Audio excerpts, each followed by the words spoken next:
j'en ai pas pour très longtemps. Monsieur le maire honoraire, mesdames et messieurs les Boussacains et les habitants du canton, quelques collègues, maire, M. Jean-Claude, merci en tout cas d'être venu cet après-midi pour ce colloque organisé par la municipalité, à laquelle évidemment vous êtes évidemment les bienvenus.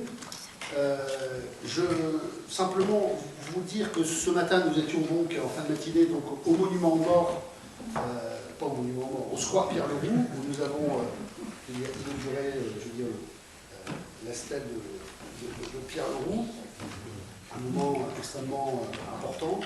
Et puis donc cet après-midi ce colloque avec des intervenants de très grande qualité que Laurent va vous présenter. Vous excusez évidemment Vincent Payon, qui ce matin a eu un problème familial qui l'a empêché de prendre le train ce matin à 8h30 à la gare d'Austerlitz. Donc il s'excuse auprès de vous. Et également Lucie Ray, qui n'a pas pu être avec nous, je veux dire, cet après-midi. Pour ce qui est des autres intervenants, ils sont tous là. Laurent va les présenter. Je voulais simplement donc rappeler un petit peu le titre de ce colloque de cet après-midi, de l'actualité de Pierre-Leroux en 2021. Et donc, même s'il n'est pas là, je reprendrai une de ses citations. Vincent Payon a fait une petite citation dans l'interview qu'il a faite, je dirais, hier dans La Montagne, où il était interviewé, et j'ai retenu une phrase qui était assez... qui pourrait lancer nos débats de cet après-midi, et à laquelle vous allez participer. Pierre-Leroux n'a pas eu la place qu'il devrait avoir dans l'histoire de la pensée politique. Je crois que c'est une citation qui résumait un peu ce qu'il a dit dans La Montagne, et ce que nous avons pu partager ce midi au niveau du repas. Donc, vraiment merci encore à vous d'être venus ici à Boussac, je veux dire, pour pouvoir, dans ce samedi après-midi, parler de ce qu'a été l'œuvre de Pierre-Leroux. Et puis je vous remercie encore une fois, mesdames et messieurs, d'être ici présents. Laurent, je te passe la parole pour la présentation. Vas-y. Tu prends le micro, Piaton ? Il y a un micro. Ouais. Alors, on va faire une petite pause dans 1h30, hein, de manière à ce que, je veux dire, on puisse un petit peu couper, je veux dire, les débats. Donc, s'il vous plaît, évitez de sortir par les toilettes. Il va y avoir dans 1h30, je veux dire, vous pourrez y aller. Comme ça évitera les allées et venues. Je veux dire, vas-y, Laurent. Merci. D'abord, bonjour à tout le monde et merci beaucoup d'être venus aujourd'hui, ce samedi 11 décembre 2021 à Boussac. C'est à l'initiative du Cercle Condorcet et de la Loge maçonnique Les Artistes Réunis de Limoges que la mairie de Boussac avait été contactée en vue d'une cérémonie au square Pierre-Leroux pour fêter le 150e anniversaire de la mort de Pierre-Leroux. Pour différentes raisons, on n'avait plus de nouvelles du Cercle Condorcet et monsieur le maire de Boussac, en Foulon, a été très intéressé pour que cette cérémonie ait lieu quand même. Donc on a pu, en accord avec toute l'équipe de la municipalité, organiser cette journée. Et je tiens à ce que tout le monde soit très conscient de l'action de monsieur le maire de Boussac et avec Annie Alquin, de toute l'équipe de la municipalité pour l'organisation de ce colloque. C'est très important et je crois qu'on peut les applaudir déjà. Non.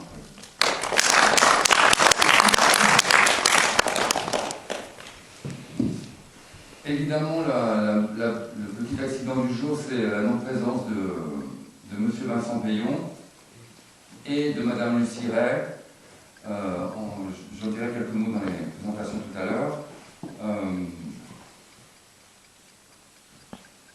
Dans la salle, pour que l'échange soit vivant, on va faire des communications d'environ une demi-heure, et puis il y aura des échanges avec le public. N'hésitez pas à poser des questions. Sont présents parmi le public M. Dayen, qui est un historien creusois qui connaît bien le parcours de Pierre-Leroux à Boussac. On a la présence de M. et Mme Desvillars qui ont été maire de Boussac et qui ont vu la présence de M. Jacques Viard, le père de Bruno Viard, qui avait déjà organisé un colloque ici. On a des jeunes universitaires qui aussi seront à même de pouvoir poser des questions.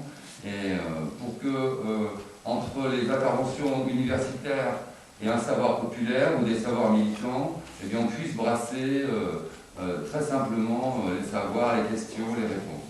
Parce que nous avons des personnes très compétentes. J'ai préparé un petit texte d'introduction. Je suis très ému pour cette journée. Ne m'en veuillez pas si ça bafouille par moment. Mais tu vas pas bafouiller, vas-y, vas-y. Mais monsieur, est-ce que vous pouvez vous présenter, qu'on sache qui vous êtes? Ah, pardon. Je m'appelle Laurent Beaufils et je viens du théâtre. Et c'est dans un parcours d'autodidacte en philosophie que j'ai lu d'abord les travaux du père de Bruno, Jacques Viard, puis des livres de Vincent Payon, tels Le socialisme républicain sur Pierre Leroux. Et qui étant originaire de Boussac, je me suis intéressé récemment, sérieusement, à l'œuvre de Pierre Leroux, découvrant alors toute une nouvelle génération de chercheurs qui, avec Armel Ledroit-Chopard comme Ludovic Frobert, font partie dans l'université française d'une nouvelle vague de recherche sur Pierre Leroux. Et j'ai participé à l'organisation de ce colloque. Depuis l'école de Boussac, descend Leroux-Roland à l'école de Boussac d'aujourd'hui. Imaginez dans une France monarchique, religieuse et capitaliste, 30 millions de pauvres sur 34 millions d'habitants, 50 ans après 1789, en 1840. Voici créée en 1845 l'école de Boussac, de Sand Leroux-Roland, en cette expérimentation pionnière, boussakine, d'un laboratoire intellectuel et pratique de l'éco-socialisme. L'école de Boussac qui participa très activement de la refondation de la Seconde République que Pierre Leroux revendiqua en février 1848, où il devint maire de Boussac, quand Pauline Roland exigeait dans cette même mairie de Boussac le droit de vote pour les femmes, un siècle avant que ce droit de vote fût effectif.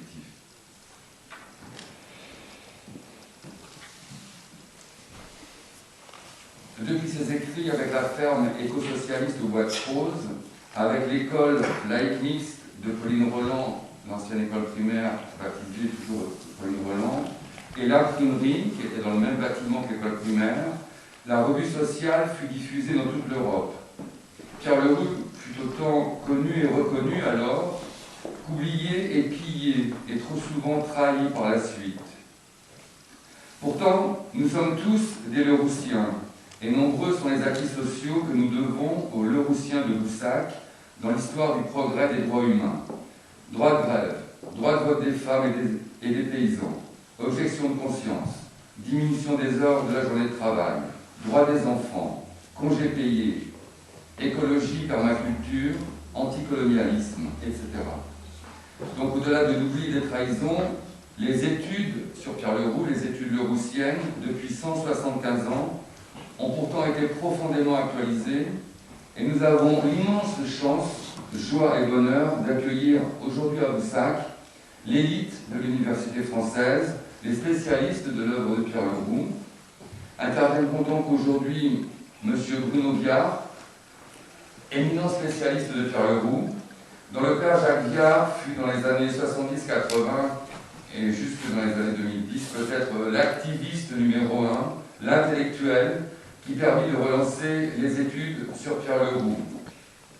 Avec Jacques Viard, le père de Bruno, il faut citer Jean-Pierre Lacassagne, Miguel Abessour, Jérôme Peignot et bien d'autres, que Jacques Viard sut parfois réunir et rassembler dans le bulletin des amis de Pierre Leroux, une revue qui était éditée. On ne pouvait présenter Bruno Viard sans un hommage profond à Jacques Viard, qui contribua encore, nous allons en reparler, à un colloque à Limoges-Boussac en 1995. Bruno Viard, dans les pas de son père, mais aussi de manière autonome et indépendante, est devenu aujourd'hui le spécialiste de Pierre Leroux, avec entre autres 3 ouvrages fondamentaux, une anthologie sur Pierre Leroux aux éditions Au bord de l'eau, qui justement va être réédité cette année, puisque c'est un livre qui a été épuisé depuis une dizaine d'années, et M. Bruno Viard vient nous annoncer que le livre allait être réédité cette année, toujours aux éditions Au bord de l'eau. Et c'est un magnifique livre qui permet d'avoir une vue globale sur l'ensemble de l'œuvre de Pierre Leroux. Un autre livre, Pierre Leroux, penseur de l'humanité, et jusque cette année encore, une anthologie sur Jacques Viard, justement.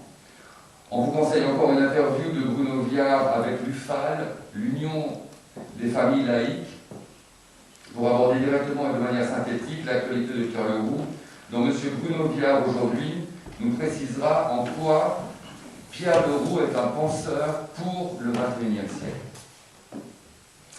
Madame Armelle Lebras-Chopard, qui, dès 1985, fut la première femme française au monde à être agrégée en France, à être agrégée en sciences politiques, avec une thèse de doctorat sur le socialisme de Pierre Leroux ou l'égalité dans la différence. Madame Armelle Lebras-Chopard fut membre du gouvernement français sur la parité homme-femme, au gouvernement Jospin, et a reçu, entre autres, le prix Médicis, dans une œuvre qui, en tant encore que directrice de l'Université de Saint-Quentin-en-Yvelines, vice-présidente, voilà, c'est ça que je cherchais, vice-présidente, s'attache encore cette année à présenter le féminisme de Pierre Leroux en son actualité en 2021. En tant qu'intellectuelle, Armelle Lebras-Chopard entre dans la lignée de Georges Sand et de Pauline Roland, des sorcières aux bas bleus socialistes et femmes du XXIe siècle, et interviendra donc sur le féminisme de Pierre Leroux. Alors, je vais vous présenter Madame Lucie Ray, qui n'a pas pu venir pour des raisons personnelles, et on est en pensée avec elle ici. Lucie Ray représente justement la nouvelle vague de recherche sur Pierre Leroux. Elle est docteur en philosophie de l'Université Paris-Descartes 5, et elle a actualisé les études roussiennes en une intervention magistrale sur Pierre Leroux contre Victor Cousin, qui nous permet de bien comprendre aujourd'hui les enjeux de l'histoire de la philosophie au XIXe siècle et ses conséquences jusqu'aujourd'hui. C'est un livre que vous devez voir là, qui est le premier livre sur votre gauche, puisque vous avez les livres de tous les intervenants. Le livre de Lucie, c'est ce gros livre, et qui permet, même pour un public populaire qui n'est pas dans la spécialisation des études sur Pierre Leroux, qui permet de bien comprendre en quoi Leroux est un vrai philosophe, en quoi Leroux, qui a été un autodidacte, Leroux qui n'a pas fait l'université, en quoi c'est un vrai philosophe. Et la question de Pierre Leroux contre Victor Cousin, c'est toute la question, pour Victor Cousin, ça a été la question de nier la Révolution, de nier les Lumières, de rester dans la monarchie, de donner la religion pour le peuple et de faire un peu de philosophie. Alors Lucie Ray nous démontre que Pierre Leroux s'est opposé à Victor Cousin pour faire valoir la Révolution, pour faire valoir la philosophie des Lumières et pour réouvrir encore le champ de la philosophie sur le socialisme. Donc on pense à Lucie, qui n'a pas pu venir aujourd'hui, mais qui reviendra peut-être à Roussin. Donc j'allais dire qu'il est difficile de présenter M. Vincent Payon, ex-ministre de l'Éducation, de l'Enseignement supérieur et de la Recherche, quand il est vrai que son œuvre de philosophe est immense, et Sartre-Goût sur Pierre Leroux pour en donner tant les clés de lecture que les arcanes en philosophie. Un ouvrage incontournable de Vincent Payon, c'est Pierre Leroux, le socialisme républicain. Il a encore publié tout récemment un essai de philosophie politique qui s'appelle L'émancipation, et un autre petit livre qui s'appelle Une théologie laïque, point d'interrogation. Dans une théologie laïque, il étudie la différence entre Camille Pelletan, qui était le ministre de la guerre, qui était venu à Boussac pour inaugurer la statue, entre Camille Pelletan et Jean Jaurès, puisque la question de la théologie laïque a été une question importante pour les socialistes républicains. Et M. Vincent Payon devait intervenir justement sur l'oubli de Pierre Leroux entre politique et mystique. Mais M. Vincent Payon est excusé. Voilà, maintenant M. Ludovic Frobert, économiste, qui a fait un immense travail sur les canuts à Lyon, rejoint Lucie Ray dans cette nouvelle génération de chercheurs leroussiens et qui s'attache spécifiquement en l'aube du socialisme à nous décrire les différences entre Pierre Leroux et Jules Leroux, son frère, dont on a pu qualifier l'économie de barbare, quand, selon Ludovic Froberg, l'œuvre de Jules Leroux, le frère de Pierre Leroux, avec son frère, sont au cœur de l'actualité. Ludovic est directeur de recherche au CNRS à Lyon, entre autres au laboratoire Triangle. On ne peut aujourd'hui proposer un colloque sur Pierre Leroux sans s'interroger sur sa relation avec George Sand. C'est pourquoi nous recevons et accueillons aujourd'hui la toute nouvelle génération de chercheuses doctorantes avec Mme Carole Rivière, une sandienne qui interroge le réseau politique de George Sand et qui nous précisera l'actualité de la relation de Pierre Leroux avec George Sand, précisément à partir de la commune. J'interviendrai pour ma part en autodidacte venu du théâtre, principalement sur la revue sociale. La revue sociale, c'est la revue que Pierre Leroux a écrite et publiée et imprimée à Boussac entre 1845 et 1848. C'est une revue qui est plus politique que ce qu'il avait écrit avant, qui était plus philosophique, on va dire, puisque dans cette revue, il y a des tas d'articles, il y a des reprises de ses livres d'avant, il y a des critiques de théâtre à Paris, il y a des poésies, et il y a aussi des dialogues théâtraux. On trouve dans cette revue, qui étaient comme des feuilletons, des dialogues théâtraux. Et venant du théâtre, je proposerai une intervention là-dessus. Et ce soir, à 20h, pour ceux qui le désirent, vous pourrez venir au Théâtre d'Or, à Boussac-Bourg, au Martinat, puisque justement on va faire une lecture des dialogues théâtraux qui ont été publiés dans la revue sociale de Boussac.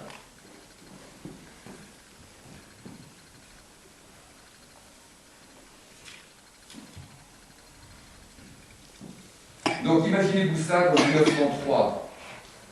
Le 21 juin 1903, au moment du biographe de Pierre Leroux, Félix Thomas, et la première thèse sur Pierre Leroux. La statue du maître, avec ces mots gravés dans la pierre: socialisme, humanité, égalité, solidarité, inaugurant en grande fête bal et feux d'artifice à Boussac, avec les vielleux et les huiles de l'époque, population grandement réunie. Le 21 juin 1903, c'était une grande fête à Boussac pour l'inauguration de la statue. Avec Camille Pelletan, dans le discours avec Jean Jaurès, et malgré ce que les marxistes et anarchistes traitaient Leroux de mystique, et ce que les catholiques et libéraux traitaient Leroux de rouge, on avait là le premier moment, depuis Boussac 1845, le premier moment d'une forme de réhabilitation de Pierre Leroux à Boussac. Imaginez maintenant Boussac en 1945. Au moment de Souvarine, de Mougins et de Cassireur, les justes résistants et les martyrs et les enfants juifs cachés. Les libéraux, les socialistes et les communistes ensemble plantaient le tilleul dans le square Pierre Leroux en offrant à nos mémoires ce 13 mai 1945 le poème « Petit tilleul de Viadragrand ». Pourtant condamner le crime contre l'humanité que tous les humains venaient de devoir subir à travers la Seconde Guerre mondiale, qu'aussi pour honorer notre Boussac, qui dans la même surface que le village d'Auschwitz, participait d'un sauvetage collectif des familles juives. Socialistes, communistes et libéraux plantèrent cet arbre de la liberté et de la paix dans le square Pierre Leroux. Leur socialisme à Boussac, en 1945, ne pouvait pas avoir oublié Pierre Leroux, puisque justement la statue de 1903 leur rappelait. Et des témoignages d'enfants de Boussac, comme beaucoup de Boussacains connaissent Suzy Prévost, nous témoignent d'avoir joué pendant la guerre, 1939-1945, dans le square Pierre Leroux, en jouant au maquis. Et c'est ce deuxième moment dans l'histoire de Boussac qui fait que depuis 1845, depuis 1903 et la statue, depuis 1945 et le tilleul dans le square Pierre Leroux, on a eu encore un troisième moment à Boussac en 1995, où justement Jacques Viard est venu pour un colloque à Limoges faire une escapade à Boussac avec d'autres invités. C'était le moment où M. Desvillars était maire de Boussac et où M. Cubaud était très intéressé par les recherches de Pierre Leroux. Monsieur Cubaud connaissait Jacques Viard, et on a dans les archives, dans la mairie, un carton avec beaucoup de lettres aux alentours de 1995 entre Monsieur Cubaud et Jacques Viard, avec aussi des lettres de Maurice Agulon, et qui participait de l'organisation de ce colloque à Boussac, qui pour la troisième fois, 1903, 1945, 1995, n'avait toujours pas oublié Pierre Leroux.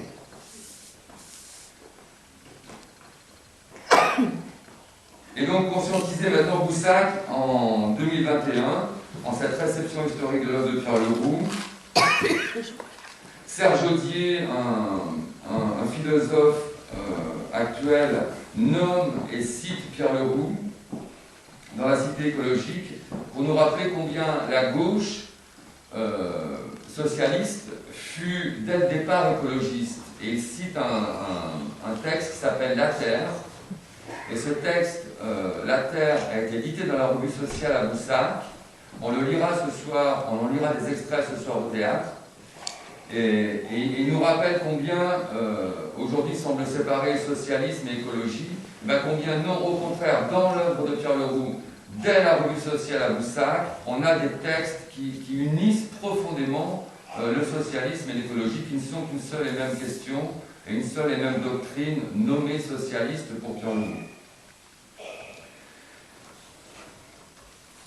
Et donc nous voici donc en 2021, 25 ans plus tard que le colloque de 95, quand une nouvelle vague d'études de Lucie Rey et de Louis Froberg, entre autres, nous permet d'observer combien cette réhabilitation de Pierre Leroux en l'histoire de la philosophie n'a rien d'une obsession boussakine, ni rien d'un groupe d'aficionados, mais a tout à voir au contraire avec le réel et la profondeur d'études qui tout au long du XXe siècle ont continué.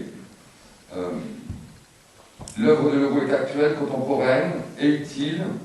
Combien, après la Shoah et un siècle de génocide, il avait déjà anticipé les crimes du capitalisme, il avait déjà anticipé les crimes du stalinisme. Et Pierre Leroux nous redonne à voir à travers son œuvre, une œuvre sur laquelle on peut s'appuyer aujourd'hui, sur laquelle on peut se refonder, une œuvre qu'il faut bien lire dans cette boucle de 175 années, qui peuvent paraître très longues, et qui pourtant, depuis l'émanation du capitalisme dans cette monarchie bourgeoise, avant que la République soit refondée, nous permet sur ces 175 années de recul de bien apprécier tant ce qu'il en fut à l'époque, que justement ce qu'on va discuter aujourd'hui de son actualité. Et c'est donc l'objet de notre colloque de situer l'actualité de Pierre Leroux aujourd'hui à Boussac, qui, tel que nous venons de le voir, connaît une mémoire réelle et active de l'œuvre de Pierre Leroux. Les Boussacains connaissent inconsciemment et consciemment aussi lorsque la solidarité, la socialité, la convivialité ont notre petit village ont traversé des générations et opinions politiques pour s'inscrire dans les gestes et amitiés internationales. Il ne manquait que l'actuel des études pour nous mettre à jour. Ces choses faites, nous avons le très grand honneur aujourd'hui de réunir l'actuel de l'élite française de l'université, spécialiste de Pierre Leroux, et nous tenons à remercier profondément et chaleureusement tous nos invités pour l'acceptation qu'ils et elles nous ont fait d'honorer de leur présence en ce samedi 11 décembre 2021, la mémoire et l'hommage à Pierre Leroux. Je vous remercie.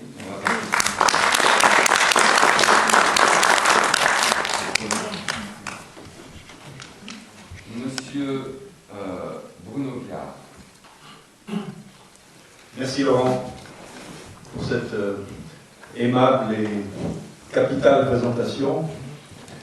Mon propos sera donc de vous parler de la modernité de Pierre Leroux ou de l'actualité de Pierre Leroux. Et je voudrais que ce ne soit pas une formule, c'est-à-dire c'est pas parce qu'on est à Boussac, c'est pas parce qu'on a la chance d'être à Boussac qu'on va répéter Pierre Leroux, Pierre Leroux. On ne va pas non plus se fixer seulement dans une attitude commémoratrice et qui ne serait que nostalgique, mais il me semble que nous avons l'immense chance de tenir en Pierre Leroux, qui n'est pas tout à fait un enfant de Boussac, mais enfin dont Boussac est la seconde patrie, une personnalité, un penseur, un philosophe, véritablement de stature tout à fait impressionnante et qui, c'est mon propos, réalise véritablement une synthèse d'idées unique et peut-être, c'est en tout cas mon idée, la meilleure dont nous puissions disposer aujourd'hui. Charles Péguy qualifiait le socialisme de plus grande espérance qu'ait connue le monde moderne. À l'époque où l'individualisme pur et dur, pour ne pas l'employer, pour ne pas utiliser le mot capitalisme, prévalait pratiquement sans alternative. Péguy disait donc, le socialisme est la plus grande espérance qu'ait connue le monde moderne. Je voudrais montrer que Pierre Leroux n'est pas un penseur de cette grande espérance, de quelque influence en son temps, sans doute, méritant quelques pages dans les études sur le sujet, mais qu'il est le penseur du socialisme, c'est-à-dire celui qui a réalisé la synthèse la plus complète et la plus pertinente des forces contradictoires qui traversent la société moderne depuis les Lumières jusqu'à aujourd'hui. Dans le contexte des années 1830, Pierre Leroux se demandait précisément quelle synthèse, c'était son mot, serait assez puissante pour prendre le relais de la millénaire synthèse catholique que la Révolution venait de mettre à mal. La synthèse techno-positiviste a eu cette ambition. Elle est aujourd'hui critiquée de toutes parts. Productivisme, questions écologiques, etc. La synthèse marxiste aussi a eu, bien sûr, cette ambition. Elle s'est fanée à son tour à l'épreuve de l'histoire. Le matérialisme dialectique est mort et il n'en reste guère que sa critique de l'économie politique, laquelle d'ailleurs avait été précédée par les Saint-Simoniens et par celle de Leroux précisément. René Raymond, un autre historien des idées, affirmait que le mouvement qui se réfère à la notion de démocratie et se propose d'en faire une application intégrale est éclipsé faute d'avoir trouvé quelques grands philosophes. Mon but est de montrer que cette synthèse et ce grand philosophe, nous l'avons. Et cette synthèse repose dans la tradition du socialisme républicain, dont Leroux est l'interprète génial. Mais en parlant de Leroux, nous parlons de quelque chose de beaucoup plus large, que je viens donc de nommer le socialisme républicain. Et ce n'est que son oubli partagé, et cet oubli du socialisme républicain explique en grande part le caractère extrêmement manichéen du débat que nous subissons tous les jours maintenant, dès que nous branchons la radio, entre une opinion que j'appellerais déconstructrice ou déconstructiviste, quand elle est complètement radicale, et un autre courant d'opinion populiste, d'extrême droite, tout aussi radical. Et le côté manichéen et fatigant de ce débat me semble venir précisément de l'oubli de la tradition précieuse dont nous nous entretenons aujourd'hui. Je voudrais donc montrer que Pierre Leroux fait la synthèse des idées qui apparaissent en France dans cette période fondatrice, mais dont les autres penseurs ne détiennent qu'une partie. Autres penseurs comme Fourier, Enfantin, Proudhon, Cabet, Blanqui, Marx, Duchesne, Tocqueville et bien d'autres.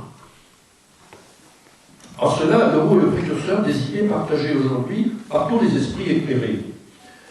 Si je vous dis anticapitalisme, anticommunisme, j'entends le style soviétique. Si je dis encore anti-patriarcat, anti-machisme et anti-racisme, bon, tout le monde sera d'accord, je pense, dans ce que j'appelle les esprits éclairés. Bon, en souci, Leroux est le précurseur des idées partagées aujourd'hui par beaucoup d'esprits. Ce n'est pas rien, c'est même géant. L'histoire des 19e et 20e siècles, en particulier le grand krach de 1929 et le grand crash, pour utiliser ce mot, de 1989, à quoi il faudrait ajouter la colonisation et la décolonisation. Tout cela a fait passer dans la conscience commune un certain nombre de vérités que le socialisme républicain était le seul à énoncer, je veux dire, il y a 2 siècles. En un sens, ce que Leroux disait en 1834, dans de l'individualisme et du socialisme, tout le monde le sait aujourd'hui. Non que ces idées se soient répandues progressivement par capillarité au point de se banaliser, enfin cela a pu se produire. Mais ce que je veux dire surtout, c'est que ces idées de socialisme républicain ont été très violemment réprimées par le 2 décembre 1851, un bain de sang à Paris qui a suivi celui de juin 1948, mais qu'elles ont connu cependant une belle renaissance sous la Troisième République, quand on pense aux personnalités de Jaurès et des gens qui étaient autour de lui, mais que le socialisme républicain a été définitivement combattu et battu lors des 3 internationales des travailleurs par la tendance collectiviste, c'est-à-dire finalement marxiste. Voilà la cause de l'oubli que nous déplorons. Alors si la synthèse leroussienne, anticapitalisme, anticommunisme, féminisme, ouverture sur toutes les civilisations fait partie de la conscience commune éclairée, eh bien, c'est avant tout parce que ces diagnostics étaient justes et que l'histoire s'est chargée de les valider en les gravant au fer rouge dans la chair de l'humanité. David Owen Evans, un Canadien qui a été un des redécouvreurs de Pierre Leroux, il y a déjà bien longtemps, disait que Leroux était parmi les socialistes le seul démocrate, le seul critique littéraire et le seul philosophe. C'est en tout cas le seul qui réunisse ces 3 qualités, et c'est à cela, à mon sens, qu'il doit d'être non pas un, mais le penseur du socialisme, comme je vais essayer de le montrer. Le mâle blanc est un roi dépossédé qui a le sentiment de ne disposer d'aucune synthèse de remplacement, puisque, comme je le disais tout à l'heure, la synthèse catholique, la synthèse techno-positiviste, pour utiliser ce terme, et la synthèse marxiste sont toutes les 3 en voie d'épuisement. Ce sentiment de dépossession est à la fois justifié et injustifié. Justifié car il faut avoir le courage de mener jusqu'à l'os la critique des privilèges de l'homme blanc vis-à-vis des autres peuples, vis-à-vis des femmes et vis-à-vis de la planète. Mais sommes-nous pour autant complètement à poil, comme les rejetons d'une race maudite? L'oubli du socialisme républicain permet seul de sombrer dans un pareil désespoir. Or, passons là-dessus. Je décomposerai mon propos en 4 chapitres pour montrer que Leroux s'est livré en réalité à une synthèse politique entre libéralisme et socialisme, à une synthèse anthropologique entre altruisme et égoïsme, à une synthèse métaphysique en réconciliant la terre et le ciel, et à une synthèse civilisationnelle dans sa façon de penser les rapports Occident-Orient. Je commence par la synthèse politique. J'ai évoqué Leroux philosophe, mais remarquons d'abord que sa philosophie politique n'a pas été construite a priori, en cabinet. Elle est au contraire ancrée, avec un A, ancrée dans l'histoire, à commencer par l'histoire de la Première République et de son programme socialiste avant la lettre, position que plus tard continueront des gens comme Péguy et Jaurès. Dire cela, c'est dire que Leroux n'est pas un philosophe en chambre, hegelien, pas hegelien, un intellectuel, un théoricien au cerveau imaginatif, c'est un homme du peuple, qui a des mains de typographe, ayant fabriqué une machine à composer, qui a fait ses classes dans l'action, dans le carbonarisme, cette société secrète, parmi les associations ouvrières, dans les révolutions de 1830 et de 1848. Il a été logiquement libéral sous les Bourbons, sous la Restauration, organisateur saint-simonien en 1830, au moment où le capitalisme arrive au pouvoir, si vous voulez. Mais il critique à vite l'unilatéralité de ces deux positions et fut le premier de son siècle à comprendre, alors ma formule j'y tiens beaucoup, il fut le premier de son siècle à comprendre que le lien social était exposé par nature à deux corruptions aussi funestes l'une que l'autre, l'individualisme absolu et le socialisme absolu. C'est le titre et le sujet de son grand article de 1834. Et c'est aussi l'épine dorsale de toute son œuvre. C'est donc dans l'action et dans l'histoire que Leroux a trempé sa plume. Sous le régime étouffant des Bourbons, il milita en faveur de la liberté sous toutes ses formes. Saint-Simonien sur l'orléanisme, en 1830, pendant une année, il a pris la lutte des classes et l'exploitation de l'homme par l'homme, qui ne sont pas une invention marxiste, comme on croit, mais une invention saint-simonienne, et plus exactement enfantinienne, et les amis de Prosper Enfantin, si méconnus eux aussi. Mais Leroux claque à la porte de l'église saint-simonienne au bout d'une année en y découvrant ce que nous appelons aujourd'hui le totalitarisme et qu'il nomma, lui, socialisme absolu. C'est-à-dire un projet d'organisation du travail qui faisait déjà l'impasse sur les droits de l'homme, sur la démocratie, sur la politique, sur la constitutionnalité, sur l'importance des règles constitutionnelles. Je le cite, « Le socialisme absolu que plusieurs penseurs de nos jours essaient de remettre en honneur et qu'ils opposent à la liberté moderne n'est pas moins abominable ni moins absurde que l'individualisme dont nous venons de voir les déplorables effets.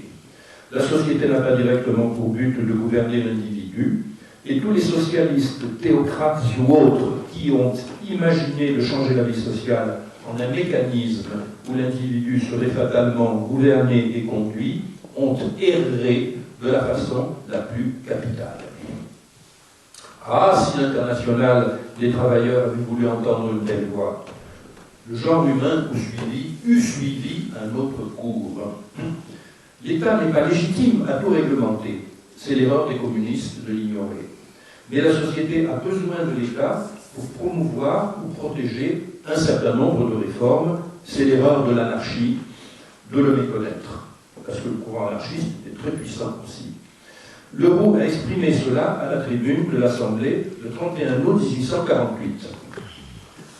Citoyens représentants, je ne suis pas de ceux, s'il y en a, qui pensent qu'on puisse hasarder avec une vieille société l'épreuve que Médée tenta pour rajeunir le vieil Éson.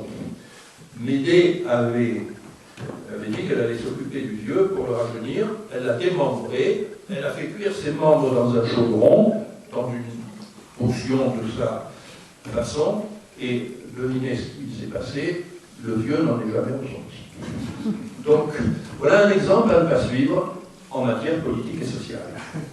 Non, ce n'est pas pour réaliser de tout point une société nouvelle que vous avez reçu le mandat du peuple, mais pour permettre que cette société nouvelle se réalise par les efforts individuels des citoyens, s'échappant au néant de l'individualisme et convergeant par des essais d'association de toute nature vers la société véritable dont l'humanité n'a eu jusqu'ici qu'une image grossière et imparfaite. Il ne s'agit donc pas de faire intervenir l'État dans les relations sociales, mais entre l'intervention de l'État dans les relations sociales et la négation de toute médiation et de tout droit tutélaire de sa part, il y a un vaste champ où l'État peut marcher et doit marcher, sans quoi il n'y a plus de société collective et nous retombons dans le chaos. Deux abîmes bordent la route que l'État doit suivre. Il doit marcher entre ces deux abîmes, inter utrumque tene. L'association, grande idée des anarchistes, partagée par Leroux, n'est qu'une des pointes d'un triangle équilatéral dont l'État et le marché libre, sont les deux autres sommets. Leroux manifeste encore une vision binoculaire, toujours sur le chapitre politique, quand il repousse symétriquement ceux qui, comme les Saint-Simoniens, plus tard les blanquistes ou les marxistes, construisent le projet social en négligeant ou en méprisant les formes politiques. Et ceux qui, au contraire, considèrent le gouvernement représentatif comme une fin en soi. Non, le fond et la forme sont inséparables. Je cite encore Leroux, nous demandons pardon à nos lecteurs d'y revenir sans cesse, mais à nos yeux, rien n'est plus funeste que la double tendance qui règne aujourd'hui. Les uns ne voyant que la forme politique, c'est-à-dire ce qu'on entend du suffrage universel, et croyant qu'on avait la plus belle république du monde lorsqu'on aurait le suffrage universel. Eh bien non, ils ont raison, et ça ne suffit pas. Et les autres, haletant après les réformes, je trouve l'expression assez intéressante, haletant après les réformes, et appelant des messies, des législateurs et des miracles, on pourrait ajouter des coups d'État, au lieu de s'attacher à la réalité politique et d'avoir foi dans la seule autorité que les hommes puissent aujourd'hui accepter. Donc les formes politiques, démocratiques et constitutionnelles, on ne peut en faire l'économie, en provoquant des couches et des coups de force. Ça, c'est pour la synthèse politique. Deuxièmement, la synthèse, ce que j'appellerais, parce que l'on n'utilise pas cette expression, mais ce que j'appellerais la synthèse anthropologique. La première découlant d'ailleurs de la seconde. La synthèse politique découlant de la synthèse anthropologique. C'est-à-dire, avant de réformer la société, il serait bien de savoir à qui on a affaire exactement, quelle idée on se fait de l'homme, pour savoir à quelle médecine on va le soumettre, à quelle chirurgie on va le soumettre.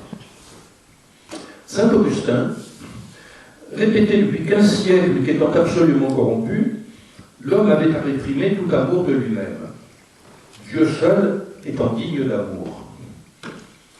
Adam Smith, le fondateur de l'économie politique, fonda l'économie politique sur le seul intérêt, une doctrine totalement opposée. Il existe une part d'opinion, une part de vérité dans ces deux opinions. Leroux affirma après Rousseau que l'amour de soi est une passion légitime et que le sacrifice, le dévouement ne sont que des passions particulières de l'homme sur lesquelles on saurait fonder un plan de vie et encore moins une société. Vous voyez, nous retrouvons toujours cet équilibre qu'on observait tout à l'heure en politique. Le dévouement, le sacrifice, l'amour, certainement, c'est une très belle passion qu'on rencontre chez les hommes et qu'il faut exploiter. Ce serait dommage de s'en priver, mais attention, l'intérêt personnel, l'instinct de conservation, le souci de soi sont aussi inscrits dans notre nature et il faut faire avec, c'est parfaitement légitime, il ne faut pas en avoir honte et c'est à partir de là qu'on pourra peut-être construire quelque chose de sérieux. Le christianisme et le communisme, alors c'est assez amusant de les rapprocher parce que Dieu sait s'ils se sont combattus, le christianisme et le communisme font donc fausse route en demandant trop à l'individu, trop de sacrifices. Alors, comment arbitrer entre deux passions aussi importantes l'une que l'autre, l'intérêt et le sacrifice? Réponse que je prends dans un passage de l'humanité. Entre l'amour de soi, ou égoïsme, et l'amour de tous nos semblables, ou la charité, comme disent les chrétiens, il y a un abîme sur lequel la religion n'a su jeter un pont. Là, Leroux entre en discussion avec la religion chrétienne. Et pourtant, l'humanité a toujours produit spontanément ce qui devait servir de lien entre l'égoïsme et la charité. L'homme a toujours produit un sentiment qui n'est ni égoïsme, ni charité pure, qui participe de l'égoïsme et de la charité, de l'amour de nous-mêmes et de l'amour de tous nos semblables. Ce sentiment, c'est l'amitié. Et à plus grande échelle, l'association, dont on a déjà beaucoup parlé, réalise, elle aussi, l'équilibre entre l'intérêt et le dévouement. En disant cela, Leroux anticipe sur ce que sera l'essai sur le don de Marcel Mauss un siècle plus tard. Marcel Mauss a établi que toute relation pacifique et amicale entre les hommes repose, entre des individus, entre des groupes d'hommes, repose sur un mouvement de navette entre des dons et contre-dons.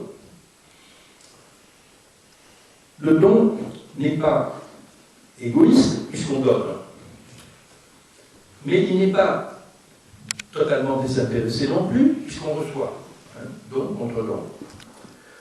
L'utilitarisme, il ne voit que l'intérêt. L'utilitarisme, aussi bien que le sacrifice, sont donc tenus à distance, au moins dans leur définition absolue, et surtout, le résultat de ces échanges, c'est la production de confiance.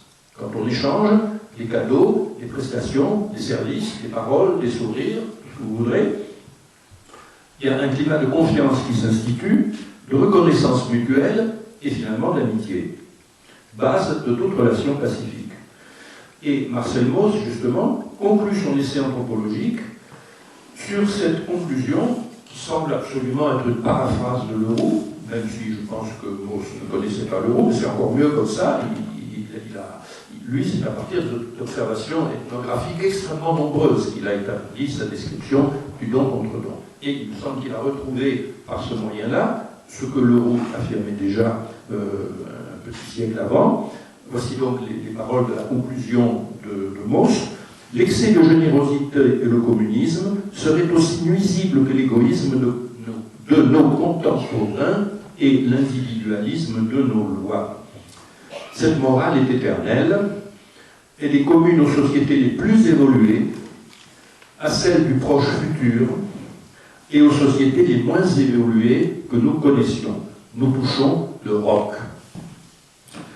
Collaborateur de Jaurès, Mauss appartient en effet à la famille politique dont Leroux est père. Mais surtout, son immense enquête ethnographique vient confirmer la position de Leroux et sa réfutation des deux idéologies qui ont perturbé la conscience européenne pendant des siècles, le pessimisme morbide de l'augustinisme, qui était la doctrine dominante dans l'Église catholique et protestante aussi d'ailleurs, le pessimisme morbide de l'augustinisme et l'optimisme béat de l'économie politique. Il les renvoie de l'ado en leur disant « Je regrette, mais vous ne possédez chacune que la moitié de la vérité, c'est-à-dire que le total est tout à fait insuffisant. » Si en 1834, à une époque où elle était complètement oubliée, Leroux a fait de la triade liberté, égalité, fraternité la devise du socialisme républicain, pour prendre le temps de préciser ce que je viens d'affirmer, si en 1934 Leroux a fait de la triade la devise du socialisme républicain, c'est précisément parce qu'elle tenait en équilibre la liberté et l'égalité. Ces sœurs ennemies, ces deux pistolets chargés l'un contre l'autre. C'est Leroux qui emploie cette expression.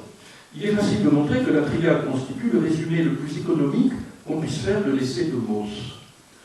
Premièrement, l'échange de bons procédés dans la description de Mauss se fait librement et libre. Liberté. C'est à chacun de voir. De choisir le moment, l'objet et dans certaines mesures le partenaire des dons et contre-dons qu'il échange, qu'il fera ou qu'il ne fera pas. Deuxièmement, les cadeaux ou les dons, comme vous voudrez, échangés sont proportionnés. Si on regarde comment ça se passe, c'est Mauss, c'est ce qu'il décrit. L'égalité est donc matériellement et au plan de la reconnaissance aussi, dans une amitié, les deux doivent se reconnaître de façon égale. Nous avons donc l'égalité. Le but et les résultats de l'opération est la création de la fraternité, laissée sur le don et la preuve par neuf de la triade républicaine adoptée le 24 février 1848 grâce à son sauvetage par Leroux 14 années plus tôt. J'en viens à mon troisièmement, la synthèse civilisationnelle. On se souvient des paroles de Clémenceau en 1885 à l'Assemblée nationale, raillant l'affirmation de Jules Ferry que les races supérieures avaient le devoir de civiliser les races inférieures. L'intérêt de Clémenceau pour les cultures orientales prolonge les immenses réflexions consacrées par Leroux à la découverte des textes sacrés indiens et chinois à la fin du XVIIIe siècle par des savants anglais et français. La vue de Leroux va très au-delà de l'Europe, comme l'indique le titre des périodiques qu'il dirigea, le Globe, la Revue encyclopédique, l'Encyclopédie nouvelle. S'opposant aux exclusives artificielles entre les cultures, il n'a cessé d'insister sur les continuités, sur les transitions. Ainsi, loin d'être des cultures originales, la Grèce et le christianisme sont sortis de l'Orient. Il a consacré des centaines de pages à démontrer ces choses-là. La Grèce est qualifiée par lui de rebord de l'Orient, ce qui évidemment est un petit peu douloureux pour notre narcissisme européen de fils de la Grèce. Le Roux accordait une grande importance à l'essénianisme, à la doctrine des Esséniens, dans laquelle il voyait à juste titre une source bouddhiste de l'Évangile. Il appelait d'ailleurs Jésus le Bouddha de l'Occident. Une expression tout à fait extraordinaire. Jésus est le Bouddha de l'Occident. Remarquez qu'il ne disait pas Bouddha est le Jésus de l'Orient. Il disait il disait Jésus est le Bouddha de l'Occident. Donc il y a une sorte de décentrement un petit peu quand on nous dit que la Terre n'est plus le centre du monde autour duquel tournerait le Soleil. Je ne peux ici que renvoyer aux textes admirables que le Roux a multipliés sur la fluidité des phénomènes culturels et sur les influences multiples qui ont agi sur l'Europe à partir de l'Asie. Je les ai regroupés dans une petite anthologie qui manque à notre bibliographie, intitulée « Le socialisme républicain et l'Orient ». L'enquête de Leroux porte sur la Perse, sur les Védas, sur Confucius, encore une citation, en apportant la morale de l'Évangile aux Chinois, les jésuites ne leur apportaient que ce qu'ils avaient déjà.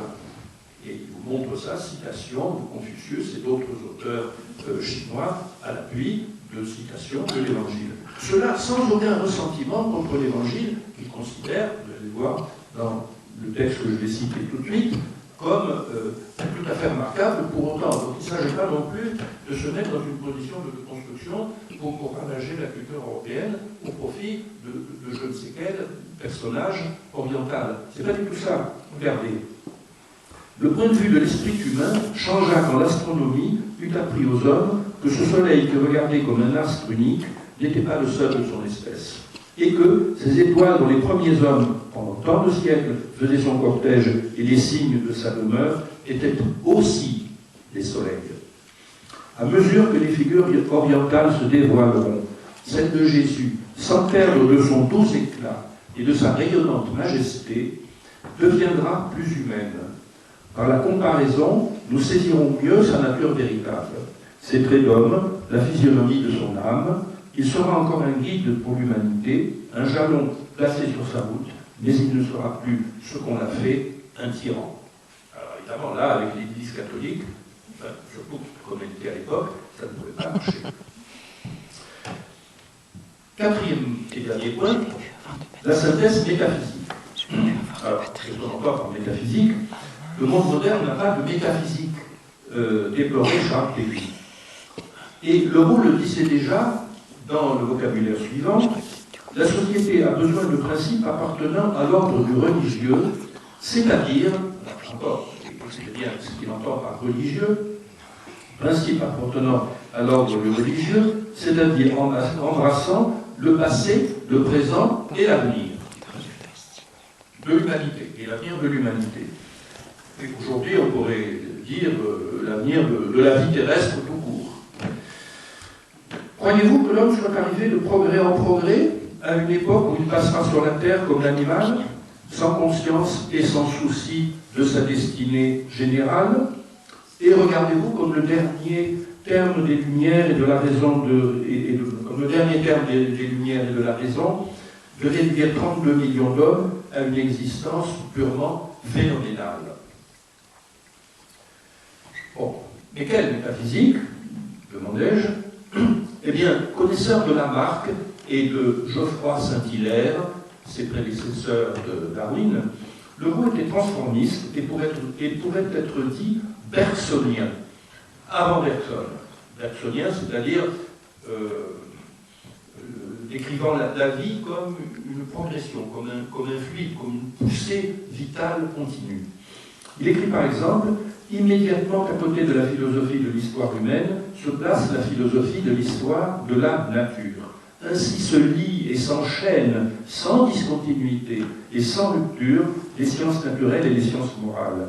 C'est-à-dire en définitive que toute science, comme nous l'avons déjà dit, tend à la cosmogonie de l'humanité et de la nature. » Le Roux appelait Circulus La loi selon laquelle, pour reprendre sa formule, le vivant se nourrit du mort. Le vivant se nourrit du mort. Ainsi, le carnivore se nourrit de l'herbivore, lequel se nourrit de l'herbe, laquelle mange la terre. Mais la terre, que mange-t-elle, elle? C'est pratiquement des citations de Leroux, c'est là. Mais la terre, que mange-t-elle? Elle se nourrit, en partie du moins, des dépouilles de tous les êtres vivants depuis le commencement du monde. Cela forme un cercle, avec cette nuance que, dans la perspective transformiste de Leroux, ce cercle ne tourne pas en rond, si l'on peut dire, il prend plutôt la forme d'une spirale, puisque loin d'être fixé, les épreuves, je veux dire les espèces, se transforment sans cesse. Il en va de même de l'histoire humaine. Là encore, comme en biologie, en agriculture, en écologie, le vivant se nourrit du mort. C'est-à-dire que chaque génération tire son identité du patrimoine que lui ont laissé ses aïeux et le prolonge à travers les générations à venir. L'histoire a son rythme propre en raison de cette innutrition qui renvoie dos à dos l'erreur fixiste, en particulier catholique à l'époque, et l'erreur révolutionnaire, si on entend par ce mot, l'illusion de faire table rase et d'atteindre le but en un seul mot, en un seul bond. On a entendu cette formule tout à l'heure. Ainsi, je cite Leroux, sont également et fondamentalement dans l'erreur, et ceux qui, sans tradition, comme sans désir de perfectionnement, prétendent régenter l'avenir, et ceux qui, se rattachant à une révélation de 1000 ans, de 2000 ans de date, comme au seul point solide qui existe, voudraient y amarrer l'humanité. Pourquoi? Quand des tiges nouvelles ont pris racine dans la terre, aller chercher le vieux tronc desséché, dégarni de branches, sans sel, sans fruits, sans fleurs, qui ne demandent qu'à disparaître de la scène du monde. Ne voyez-vous pas que la nature tout entière n'aspire qu'à achever sa ruine, que les vents et les orages qui autrefois la faisaient vivre, maintenant achèvent de le détruire? Le socialisme républicain, tel que l'expose Leroux, est une métaphysique qui réfute le dualisme catholique du ciel et de la terre, au profit d'une vision immanente de la vie. Alors qu'on ne vienne pas nous parler de spiritualisme, de nuages et de rêverie, vous voyez? Une vision immanente, c'est-à-dire on ne sort pas de ce monde que nous vivons, pour la bonne raison que c'est le seul, et il faut arrêter avec ces histoires d'enfer, de purgatoire et de paradis, à vrai dire, on n'entend plus beaucoup parler aujourd'hui, mais qui étaient complètement obsédantes, encore à l'époque de Leroux. Avec leur enfer, leur purgatoire, leur paradis, placés hors de la nature, hors de la vie, les hommes ont fait fausse route. Oui, il existe bien une survie de la personne, parce que vous allez nous dire, mais alors, nous allons mourir complètement? Mais pas du tout. Oui, il existe bien une survie de la personne et de l'humanité, mais c'est à travers les générations successives qu'elle se traduit. Il en résulte que le vrai socialisme consiste en une solidarité des générations autant qu'en une solidarité des contemporains, et que l'angoisse de la mort trouve son sens et son apaisement dans la perpétuation d'un élan hérité. Et aujourd'hui, on parle tant des générations futures, je crois que l'actualité de cette façon de voir est évidente. Bien, on retrouve une fois de plus la vision bifocale propre à Leroux qui, au lieu de se caler dans une vision unilatérale et manichéenne des choses, parvient à penser que toute évolution met en jeu un principe de conservation, puisque les vivants se nourrissent des morts, mais un principe d'innovation, parce que les nouveaux êtres qui apparaissent à la vie sont toujours nouveaux et différents, et non pas dans la reproduction telle quelle de la génération antérieure. Ma conclusion portera sur l'expression sur la loi d'ambivalence, c'est par cette expression que je voudrais finir. Je terminerai en effet en rappelant que Leroux, dans De l'humanité, distingue 3 sortes d'appartenance, absolument nécessaires pour que l'homme soit autre chose qu'un atome, divagant parmi les milliards de ses semblables. Ces 3 appartenances s'appellent la famille, la propriété et la nation. Seuls les solitaires de la Thébaïde, les moines d'Égypte, ont pu se passer de ces appartenances et vivre 20 ans au sommet d'une colonne dans le désert. Leroux défend positivement le principe de la famille, le principe de la propriété et le principe de la patrie. Mais il ajoute immédiatement que quand elles se transforment en caste, ces trois institutions résument tout le principe mauvais qui a servi l'humanité. Je le cite, « La famille est un bien, la famille caste est un mal. La patrie est un bien, la patrie caste est un mal. La propriété est un bien, la propriété caste est un mal. » Cette simple formule dit que la famille, la propriété et la nation ne sont ni bonnes ni mauvaises absolument. Elles sont ambivalentes. C'est-à-dire qu'il existe un point à partir duquel elles se corrompent. Je reprends le raisonnement point par point. L'homme ne peut remettre, concernant la propriété d'abord, Leroux affirme le principe d'individualité quand il écrit « L'homme ne peut remettre aux mains de l'État ni sa pensée, ni son amour, ni ses amitiés, ni la direction de son travail, ni le fruit de ce travail, en un mot, une multitude d'actes qui constituent sa personnalité. » Mais il pose en même temps le principe d'indivision de la propriété, principe socialiste au contraire. Écoutez-le, est-ce que toute production ne s'accomplit pas indivisiblement? Est-ce que toute production ne se fait pas sous l'empire des lois, sous la protection des lois? Est-ce que les sciences et les techniques ne sont pas un héritage collectif de tous les hommes? Est-ce que Dédale n'a pas inventé, l'ingénieur génial de Minos, est-ce que Dédale n'a pas inventé la scie pour tout le monde? Même ambivalence concernant la famille.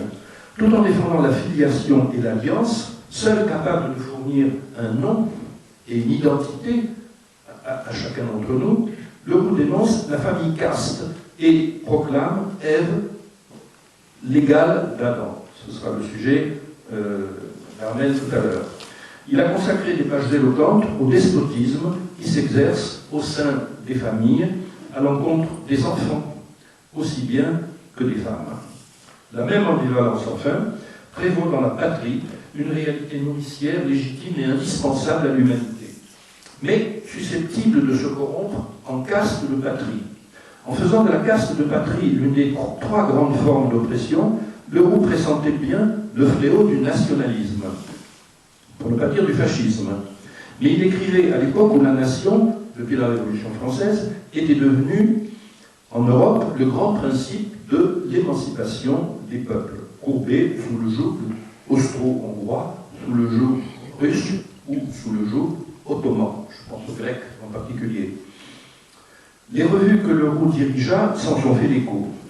Loin de déclarer que les prolétaires n'ont pas de patrie, ou que la religion est l'opium du peuple, Leroux chercha à faire connaître les trésors de civilisation que possédait l'Orient, j'en ai parlé, mais il le fit sans ressentiment pour l'Europe et consacra de longs commentaires, notamment à Homère ou à l'Évangile, tout en critiquant aussi impitoyablement que Voltaire les péchés de l'Église catholique.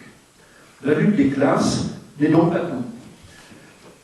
Les apparences culturelles profondes sont un trésor à cultiver et à préserver en même temps que leurs abus sont à mettre au jour et à combattre. Donc, devant chaque problème, Leroux commence par tracer un triangle qu'il nomme triade. Il a sans doute abusé de ce terme et de son usage, et on s'en est parfois moqué, à juste titre en un sens, mais beaucoup aussi, je crois, faute d'en bien comprendre les vertus fondamentales. Pourquoi un triangle? Leroux commence par mettre en place, quelle que soit la question. Finalement, c'est là-dessus que, je crois, on peut rassembler l'essentiel de sa méthode. Quelle que soit la question, il commence à tracer, à déterminer deux points, comme les deux foyers d'une hélice. Et à remarquer que ces deux points sont en tension. Je l'ai montré à pas mal de reprises, la tension entre la liberté et l'égalité. Ces points sont en tension l'un par rapport à l'autre, ce qui réclame un équilibre, un point d'équilibre, qui n'existe pas a priori, qu'il faut trouver par la pratique, dans la vie concrète, c'est notre problème de chaque instant. Et ce terme s'appelle fraternité dans la devise républicaine. amitié entre égoïsme et altruisme, présent entre passé et avenir, patrie entre servitude et nationalisme. J'essaye de reprendre rapidement ce qu'on a énuméré. Ce point sublime est de l'ordre de l'idéal, c'est-à-dire qu'il n'a pas d'existence en soi a priori. Il n'abolit pas les deux sommets indispensables du triangle placés à sa base. Il est au contraire la condition de leur coexistence pacifique. Donc chacun des termes de l'ellipse, si vous voulez, est ambivalent. Vital en un sens, mais susceptible de détruire son vis-à-vis quand il s'absolutise. La société s'atomise si le principe de liberté s'absolutise. Et l'individu est étouffé si le principe d'égalité transforme la société en une caserne ou un mécanisme. Le roux n'a pas abusé des formulations abstraites, comme je suis en train de le faire un petit peu. J'ai juste essayé de résumer une méthode de pensée qu'il utilise tout le temps. Il ne se cale jamais dans une position unilatérale, séductrice et séduisante, si on veut, à court terme, parce qu'elle est facile, qu'elle plaît, parce qu'on comprend bien, mais qui oublie tout simplement les droits, souvent légitimes, de la position opposée. Ce qui fait qu'on va éprouver de cruels démentis à longue échéance. Voilà, je vous remercie, j'espère que je n'ai pas été trop long, je manque à là.